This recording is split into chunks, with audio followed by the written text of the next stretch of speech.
بسم اللہ الرحمن الرحیم۔ السلام علیکم۔ ابتداء رب العزت کے نام سے جس نے جان دی جہان دیا، اور درود السلام محمد والے محمد پر۔ INN کے ساتھ ناصر نقوی حاضر خدمت ہے۔ ناظرین، الیکشن ہر قیمت پر، پتھر پر لکیر، یہ کس نے کہا؟ اور پھر سب کچھ سامنے بھی آ گیا کہ سپریم کورٹ کا دن بڑا ہنگامہ خیز رہا اور قاضی کا ہتھوڑا چل گیا۔ سیاسی پنچھیوں نے اڑان بھرنی شروع کر دی کیونکہ الیکشن موسم آ گیا، اور پھر سوال یہ اٹھ رہا ہے کہ کیا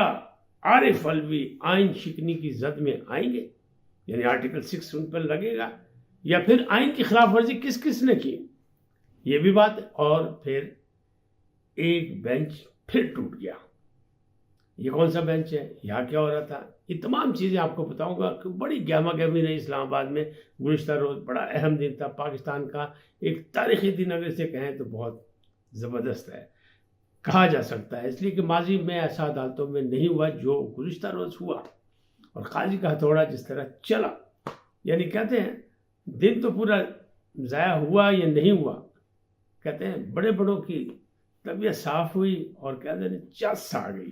تو وہ چس کیا آئی، اس کی بات بھی آپ کو کروں گا، لیکن پہلے آپ سے گزارش کیا ہے ان کو سبسکرائب کریں، لائک کریں، گھنٹی کا بٹن دبانا نہ بھولیں، اور اپنی قیمتی رائے کا اظہار کریں۔ الیکشن ہر قیمت پر، پتھر پر لکیر، یہ بات کہی چیف جسٹس آف پاکستان، یعنی عزت مآب چیف جسٹس آف پاکستان قاضی فائز عیسیٰ۔ انہوں نے یہ الیکشن کا جیسا 90 روز کے الیکشن کی بات جو تھی، انہوں نے کہا جی بات سیدھی، 90 روز تو گزر چکے،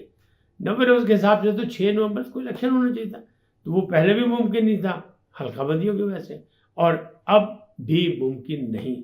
لہذا اگلی بات کریں، الیکشن ہونا ہے۔ الیکشن کمیشن کو بھی طلب کیا، ان کی بھی جھاڑ جھپٹ کی، اٹارنی جنرل کی بھی طبیعت صاف کی، کچھ ان کو بھی سمجھایا سکھایا۔ پھر PTI کے جو ایک وکیل صاحب تھے ان سے بھی ہوا، سب کچھ مکالمہ ہوا۔ پھر جو PP کے تھے ان سے بھی ہوا، سب کی ہوئی، اور آخر جو رزلٹ نکلا، جو ہتھوڑا چلا، وہ یہ کہ انہوں نے کہا یہ الیکشن ہر حال میں، الیکشن آئینی تقاضا ہے، الیکشن جمہوریت کو استحکام کے لیے اور ملک کے استحکام کے لیے منتخب جمہوریت ہونی چاہیے، منتخب حکومت ہونی چاہیے، یہ ایک فیصلہ ہے، اور ہمارا فرض صرف یہ ہے کہ آئین پر عمل درآمد کرائیں۔ لہذا پتھر سے لکیر ہے، ڈیٹ لاؤ، اور 11 مئی سے پہلے جو ڈیٹ ہونی چاہیے، 11 یہ جو نئی ہے، مطلب 11 فروری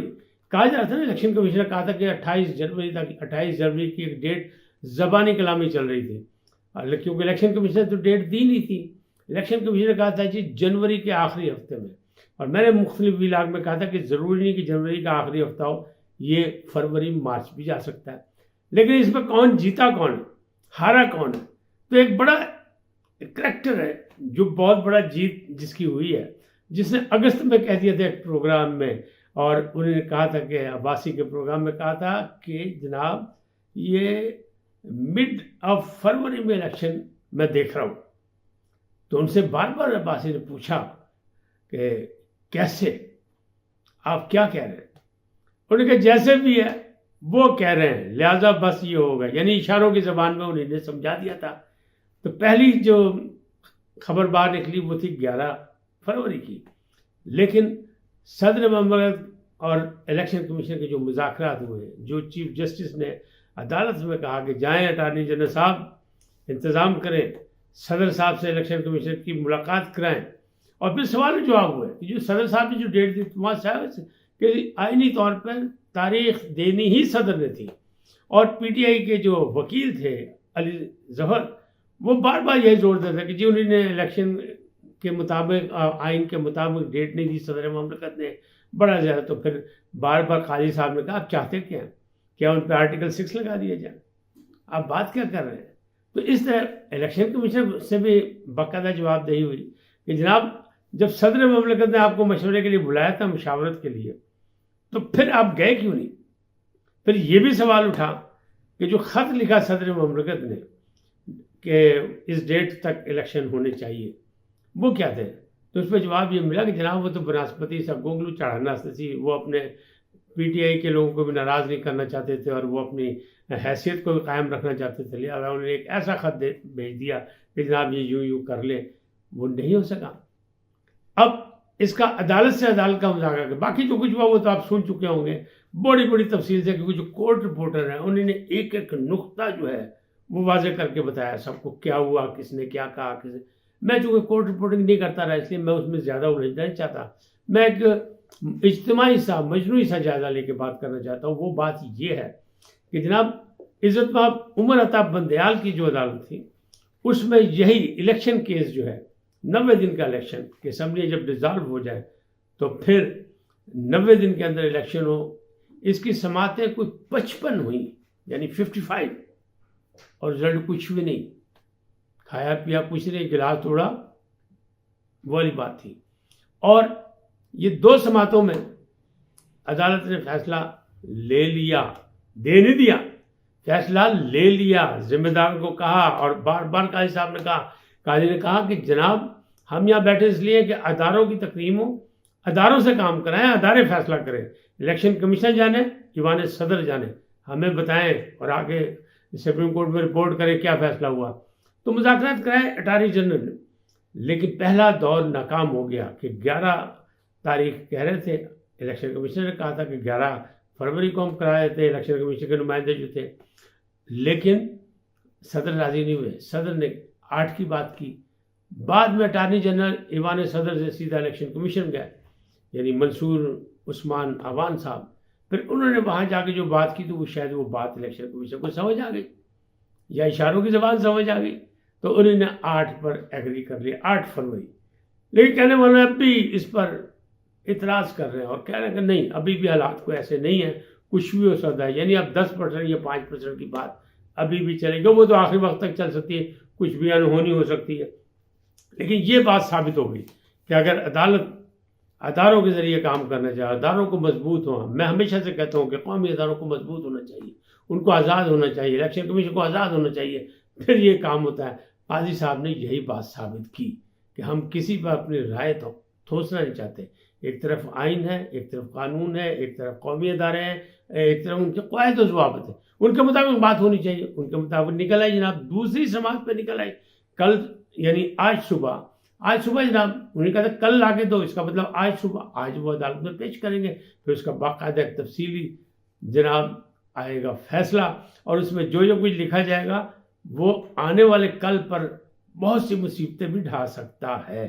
ابھی موجودہ دور میں تو صرف الیکشن کی بات ہو رہی ہے، لیکن اس میں ایسے ایسے پوائنٹ ہوں گے کہ بہت سی گردنیں پھنسیں گی کہ کس نے آئین سے کی شکنی کی، کس نے آئین کے خلاف بات کی، قواعد و ضوابط کے خلاف بات کی، تو بہت سی چیزیں ہیں، کیونکہ ہمارے یہاں تو یہ نا ایک درخواست دو اور مسئلہ آگے پہنچا دو، تو یہ والا مسئلہ بھی ہے۔ اب جو بات ہے کہ ایک بینچ اور ٹوٹ گیا، وہ کیا ہے؟ وہ بینچ وہ تھا کہ سائفر کیس، جیل ٹرائل جو ہو رہا ہے، وہ ان دونوں چیزوں کی بات ہے کہ جیل ٹرائل جو ہے نہیں ہونا چاہیے، اس پہ بھی پی ٹی آئی تھی، تو وہاں ڈبل 2 رکنی یعنی ایک بینچ بنایا گیا تھا اس کی سماعت کے لیے، اس میں 2 تھے، مطلب جج ظاہر 2 رکنی تھے، ارباب محمد طاہر صاحب جو جج تھے گل حسن اورنگزیب کے ساتھ، انہوں نے اسے سننے سے انکار کر لیا، لہٰذا بینچ ٹوٹ گیا۔ اس دور میں بینچ کم ہی ٹوٹے، پچھلے دور میں تو روز ہی ٹوٹ جاتے تڑک کر کے، یعنی چیف جسٹس صاحب خود بناتے تھے، 9 رکنی بنا، پھر 7 رکنی ہوا، پھر 5 رکنی ہوا، پھر مطلب وہ سارا روز ہو رہا تھا، لیکن یہاں نہیں، یہاں یہ بینچ ٹوٹا ہے اور اب نیا بینچ بنایا گیا، اس میں سمن جو ہے رفت کو شامل کیا گیا ہے گل حسن اورنگزیب کے ساتھ، اور 20 شاید ڈیٹ جو ہے وہ آگے ڈال دی گئی ہے۔ اچھا، یہ جب ڈیٹ پڑ گئی ہے تو ظاہر ہے کہ اب سائفر کیس اور جیل کا جو ٹرائل ہے وہ کیس وہ آگے چلے گی، باتیں چلیں گی، تو اس میں ان لوگوں کا ڈیمانڈ یہی ہے کہ سائفر کیس جو ہے وہ جی غلط ہے، ناجائز ہے، یہ ہے، کچھ نہیں کیا، کوئی غیر قانونی بات عمران خان نے نہیں کی، تو ابھی دلائل کی پوزیشن چل رہی ہے، ابھی 2 رکنی بینچ سنے گا، پھر یہ کہ کیا جیل کے اندر ہونے چاہیے، ان کا یہ کہ نہیں اوپن ٹرائل کریں۔ اچھا، پھر وہ میں نے ایک بات کی کہ جو سیاسی پنچھیوں نے اڑان بھرنی شروع کر دی کہ وہ سیاسی بن گیا نا، تو بلوچستان میں گئے ہوئے ہیں ایاز صادق صاحب، اور وہاں جناب نقب زنی ہو رہی ہے مختلف پارٹیوں میں، مختلف پارٹی کون سی ہے؟ باپ، تو باپ جو ہے اس میں سے یعنی جام کمال صاحب جو ہیں وہ ایک آدھ دن کے اندر اعلان کر دیں گے کہ میں مسلم لیگ نون میں شامل ہو رہا ہوں، لیکن انڈائریکٹ ان کا اعلان آ گیا کہ وہ بھی۔ دوسرا ہے کھتران جو ہیں وہ پیپلز پارٹی کے ساتھ تھے، وہ بھی جناب مسلم لیگ نون میں، کیونکہ ہوا چلی ہے نا، تو جدھر ہوا چلتی لوگ ادھر چل پڑتے ہیں، لیکن یہ ہوا آخری نہیں ہے۔ ہلکی ہلکی ہوا تو بڑی اچھی لگتی ہے، لیکن جو آندھی آ جائے نا تو اس میں بہت کچھ اڑ کے چلا جاتا ہے۔ تو کہنے والے کہہ رہے ہیں، ذرائع یہ بتا رہے ہیں کہ بلوچستان میں بھی پنچھیوں نے اڑان بھرنی شروع کر دی، سیاسی پنچھیوں نے، اور زیادہ تر جو ہے وہ باپ پارٹی سے آئیں گے۔ لیکن لوگ یہ بھول گئے کہ باپ کے بھی تو آخر کوئی باپ ہیں، وہ بھی تو کچھ نہ کچھ اپنا کام دکھائیں گے۔ آپ کیسے کر رہے ہیں؟ پہلے یہ پیپلز پارٹی کے نزدیک تھے، اب یہ مسلم لیگ نون کے نزدیک ہو گئے۔ پھر یہ بتایا جائے اگر صحیح ہے یہ بات، تو پھر اس میں سے ٹوٹ کے مسلم لیگ نون میں آنے کا کیا تک ہے؟ اگر باپ نے فیصلہ کر لیا کہ ہم نے مسلم لیگ نون کے ساتھ الیکشن لڑنا ہے، تو پھر یہ معاملات تو بڑے عجیب و غریب ہیں۔ اسی طرح جو معاملات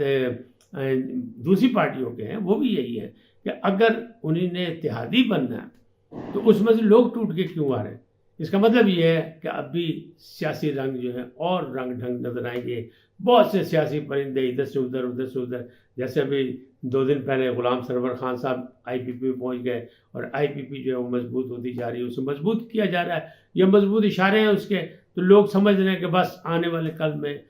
اس کا حصہ مضبوط ہوگا، لہٰذا اس حصے سے بقدر جسہ ہمیں بھی کچھ نہ کچھ ضرور ملے گا۔ امیدیں وابستہ ہیں، مفادات مضبوط ہیں، لیکن بات تو ہونی چاہیے عوام کی، منشور کی، پاکستان کے استحکام کی، پاکستان کی ترقی کی، پاکستان کی خوشحالی کی، پاکستان کے امن کی، تاکہ یہاں پھولے پھلے کاروبار، لوگوں کی سرمایہ کاری ہے، یہاں اپنے سرمایہ کار بھی سرمایہ کاری کرے اور باہر سے بھی سرمایہ کاری ہے۔ تو اس کے لیے دیکھیں اب کون سی پارٹی کیا کیا منشور دیتی ہے، کیونکہ الیکشن کا موسم نظر